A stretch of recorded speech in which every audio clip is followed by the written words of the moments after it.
आज जो यह प्रेस कॉन्फ्रेंस बुलाने का मुख्य उद्देश्य है,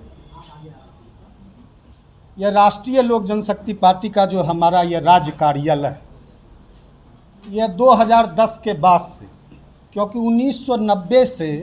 1990 में जब वन एवं पर्यावरण राज्य मंत्री बने आदरणीय पशुपति कुमार पारस, तब उनको ये आवास आवंटित हुआ था। उसके बाद 2010 तक वो लगातार विधायक के रूप में, मंत्री के रूप में इस आवास में रहे। 2009 में हमारे पार्टी के सभी सांसद हार गए चुनाव, यहाँ तक कि हमारे पार्टी के संस्थापक आदरणीय नेता रामविलास पासवान जी भी हाजीपुर से चुनाव हार गए। हमारे पार्टी के एक भी सांसद नहीं थे। 2010 में हमारे आदरणीय प्रदेश अध्यक्ष, अभी वर्तमान में आरएलजेपी के राष्ट्रीय अध्यक्ष, जो उसमें पार्टी के प्रदेश अध्यक्ष थे, वो भी चुनाव हार गए थे। हमारे 3 एमएलए 2010 में जीत के आए थे। उन तीनों एमएलए को जनता दल ने उस समय तोड़ लिया था। उसके बाद हमारे पास एक भी ना विधायक था, ना एक भी सांसद था। तब भी राज्य स्तरीय पार्टी के रूप में हमको ये कार्यालय मिला हुआ था भवन निर्माण विभाग से। आज भी हम राज्य स्तरीय पार्टी का हमको दर्जा प्राप्त है, और राज्य स्तरीय पार्टी का दर्जा प्राप्त होने के नाते पटना में इस राज्य कार्यालय को हम चलाने का हमको हक है। हम हक रखते हैं कि राज्य कार्यालय हमको आवंटित भवन निर्माण करे। इसके लिए जब 2021 में, आपको बता दें, 2021 में राष्ट्रीय जब लोक जनशक्ति पार्टी दो भागों में बटी और एक भाग को राष्ट्रीय लोक जनशक्ति पार्टी का नाम दिया। उस समय हमारे साथ पार्टी के सभी 5 सांसद थे। तो निर्वाचन आयोग भारत ने, ECI ने हमको राज्य स्तरीय पार्टी का मान्यता दिया, और जो हमारे अपोजिट पार्टी थे उनको भी राज्य स्तरीय पार्टी का मान्यता दिया।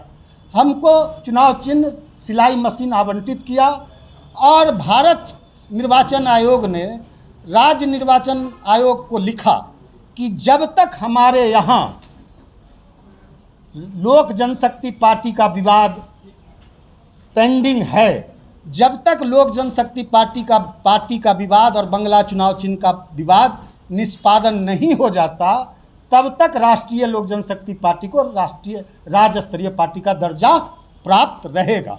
इसलिए हमने इलेक्शन कमीशन से कल भी संपर्क साधा, और इलेक्शन कमीशन ने हमको कहा कि आज भी आप राज्य स्तरीय पार्टी हैं। तो विगत 13 जून को एक चिट्ठी निकालता है भवन निर्माण विभाग कि लोक जनशक्ति पार्टी का आवंटन रद्द किया जाता है, और हमको यह चिट्ठी दिया जाता है भवन निर्माण विभाग के द्वारा कि आपने 2 सालों से इस ऑफिस का किराया भुगतान नहीं किया है, और पार्टी कार्यालय का नवीनीकरण नहीं कराया है, इसलिए लोक जनशक्ति पार्टी का कार्यालय का आवंटन रद्द किया जाता है। लेकिन 2021 में पार्टी टूटने के बाद हम लोग भवन निर्माण विभाग को लगातार पत्र लिखते रहे। वो पत्र की कॉपी भी है, पत्र की रिसीविंग भी है। 2021 में हमने मौखिक रूप से कहा कि जो भुगतान, जो किराया है हमारा बकाया भवन निर्माण विभाग का, वह हमको आप विपत्र के रूप में दें कि हम उसका भुगतान करें। और फिर 2022 में भी हमने कहा, तो भवन निर्माण विभाग ने कहा कि आप इस लिखित में दीजिए। तो 2023 में हमने लिखित में दिया कि इस राज्य कार्यालय का नवीनीकरण करते हुए राष्ट्रीय लोक जनशक्ति पार्टी के रूप में दिया जाए, नवीनीकरण किया जाए, और जो बकाया किराया है उसका विपत्र दिया जाए, जिसका हम भुगतान कर सके। इसका भी रिसीविंग है हमारे पास। लेकिन भवन निर्माण विभाग कान में तेल डाल के सोए रहा, और 13 जून को भवन निर्माण विभाग एकाएक जागता है और एक चिट्ठी निकालता है। फिर उसके बाद हमने 13 जून को जो भवन निर्माण विभाग आवंटन रद्द करता है, तो 14 जून को भी हमारे पार्टी कार्यालय के द्वारा भवन निर्माण विभाग को लिखा जाता है कि आपका जो किराया बकाया है उसका विपत्र दें, उसका हम भुगतान करेंगे, और इसका नवीकरण राष्ट्रीय लोजपा के रूप में लोक जनशक्ति पार्टी के नवीकरण किया जाए। निर्माण विभाग इस 4 जुलाई को लोक जनशक्ति पार्टी रामविलास को यह कार्यालय आवंटित कर देता है। 8 जुलाई को 4 जुलाई को लोक जनशक्ति पार्टी रामविलास आवेदन करता है कि पटना में एक जगह हमको पार्टी कार्यालय दिया जाए।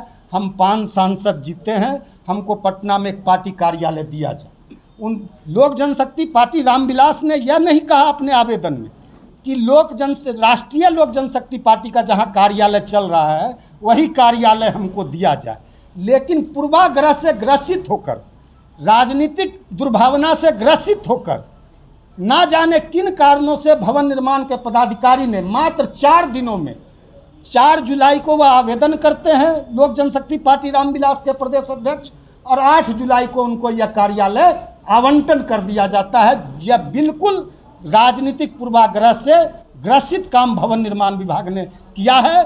इसके बाद हम लोग हाई कोर्ट में भवन निर्माण विभाग के इस फैसले को हमने हाई कोर्ट में चुनौती देने का काम किया। आपको बता दें, कल हाई कोर्ट में आदरणीय जज महोदय के सामने इस मामले की सुनवाई हुई।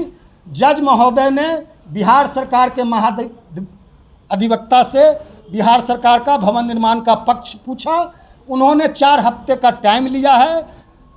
आदरणीय जज महोदय ने 4 हफ्ते में काउंटर फाइल करने का बिहार सरकार को, भवन निर्माण विभाग को निर्देश दिया है। 4 हफ्ते बाद इसकी सुनवाई होगी। यह मामला उच्च न्यायालय में है, यही आप लोग को सूचना देने के लिए हम बुलाए थे। दूसरा यह बात कि राष्ट्रीय लोक जनशक्ति पार्टी की एक बहुत बड़ी बैठक, एक विशाल बैठक, जिसमें पूरे सूबे बिहार से, सभी जिला से, सभी प्रखंड से, सभी पंचायत से, सभी बूथों से पार्टी के कार्यकर्ता और दलित सेना के कार्यकर्ता हजारों की संख्या में 28 जुलाई को यहाँ एक बैठक बुलाई गई है। उस बैठक में हम लोग पूरे बिहार में यह निर्णय लिया गया है कि आदरणीय राष्ट्रीय अध्यक्ष पशुपति कुमार पारस जी के नेतृत्व में पूरे पार्टी के लोग पूरे बिहार के गांव-गांव जाएंगे, गली-गली जाएंगे, जिले मोहल्ले में जाएंगे, गांव टोले में जाएंगे, खेत खलियान में जाएंगे, पार्टी के संगठन को मजबूत करेंगे, पार्टी के संगठन को और भी विस्तार देंगे, राष्ट्रीय लोक जनशक्ति पार्टी को एक बड़े ऊंचाई पे ले जाएंगे। और उस दिन से हम लोग बिहार में विधानसभा का जो 2025 में चुनाव होना है उसका शंखनाद करेंगे और 243 सीट पर हम लोग उस दिन से अपनी विधानसभा चुनाव की तैयारी शुरू करेंगे।